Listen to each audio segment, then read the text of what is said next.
नमस्ते दोस्तों, मैं सोनिया गिदवानी। मेरे चैनल सोनियाज़ कुकिंग में आप सबका स्वागत है। आज हम सिंधी रेसिपी बनाने जा रहे हैं जिसका नाम है भी भुग्गल। बहुत ही स्वादिष्ट और टेस्टी रेसिपी है। आप इसे स्नैक्स में चाहें या आप इसे साइड डिश की तरह भी बना सकते हैं। तो चलिए रेसिपी बनाना शुरू करते हैं। मैंने लिए हैं भी, जिनको धोकर मैं छील लूँगी। छीलने के बाद मैं इनको लंबे टुकड़ों में काट लूँगी। आप चाहे तो इनको छोटे टुकड़े में भी कट कर सकते हैं। इनको अच्छे से चेक कर लेना है कि इनके अंदर मिट्टी तो नहीं है। मैंने भी में नमक डालकर कुकर में 2 सीटी लगाकर बॉईल कर लिया है। अब हम इसका मसाला बनाते हैं। मैंने लिया है आधा कप दही, जिसको मैं फोक से विस्क कर रही हूँ। आप चाहें तो विस्कर से भी कर सकते हैं। मैं डाल रही हूँ 1 चम्मच लाल मिर्च, आधा चम्मच हल्दी, 1 चम्मच धनिया का पाउडर, आधा चम्मच गरम मसाला का पाउडर, चौथाई चम्मच अमचूर डाला है मैंने, नमक स्वादानुसार। इसके अलावा मैं डाल रही हूँ कसूरी मेथी 1/4 टीस्पून।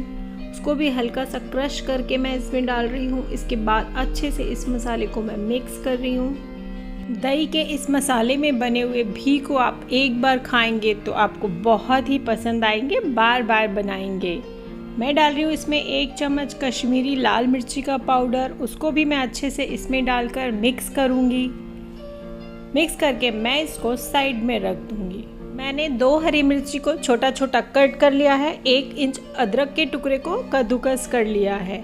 मैंने तेल डाला है पैन में गरम करने। उसमें मैं अदरक और हरी मिर्ची को अच्छे से फ्राई करूंगी। लगभग 1 से 1.5 मिनट तक अच्छे से ये देखिए फ्राई हो गए हैं। मैं इसमें ये जो भी हैं हमारे बॉईल किए हुए नमक डले हुए भी हैं, ये इनको मैं अच्छे से इसमें शैलो फ्राई करूंगी। इसके साथ लगभग 4 से 5 मिनट मैं इस लोटस स्टेम को शैलो फ्राई करूंगी। ऐसा करने से इसका स्वाद और भी बढ़ जाता है। सिंधियों की फेवरेट डिश है, ये बहुत ही पसंद की जाती है। अब मैं इसमें डाल रही हूँ लगभग 2 चम्मच सफ़ेद तिल। ये तिल इनको नटी फ्लेवर देंगे, जिससे ये बहुत ही स्वादिष्ट लगेंगे। हम इन तिल को भी लगभग 1 मिनट अच्छे से रोस्ट कर लेंगे। इन सबको रोस्ट करने के बाद मैं कर लूँगी गैस बंद।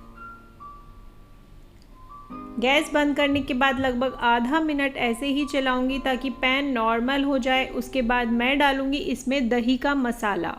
दही का मसाला डालते समय ध्यान रखना है कि हमारी गैस या तो बंद हो या तो बिल्कुल ही स्लो होनी चाहिए। उसके बाद मैं इसको कंटिन्यूअसली आधा मिनट चलाऊंगी। उसके बाद मैं गैस ऑन कर दूंगी। गैस को ऑन करने के बाद कंटिन्यूअसली हम इस दही के मसाले को इसमें भूनते रहेंगे और जब तक कि पूरा पानी सूख जाए और पूरा मसाला हमारे लोटस स्टेम पर चिपक जाए, तब तक हम इसको भूनेंगे अच्छे से। फ्लेम हाई पर भी हम भून सकते हैं, पर कंटिन्यूअस हमें इसको चलाते रहना है। ये देखिए अच्छे से हमारे लोटस स्टेम हमारे भी भून रहे हैं। कंटिन्यूअस चला रही हूँ मैं इनको। अच्छे से भुन जाने के बाद, मसाला चिपक जाने के बाद 5 मिनट के लिए मैं स्लो फ्लेम पे ढक कर पकाऊंगी। ये देखिए हमारे लोटस स्टेम यानी कि भुग्गल भी बनकर तैयार हैं। सर्विंग से पहले मैं इसमें थोड़े से तिल और डाल रही हूँ, इससे ये देखने में बहुत ही प्यारे लगते हैं। अरे वाह, यम्मी! Thanks for watching. मेरे चैनल को लाइक, शेयर एंड सब्सक्राइब ज़रूर करें। प्लीज़ बेल आइकन को दबाना बिल्कुल ना भूलें। Thank you so much.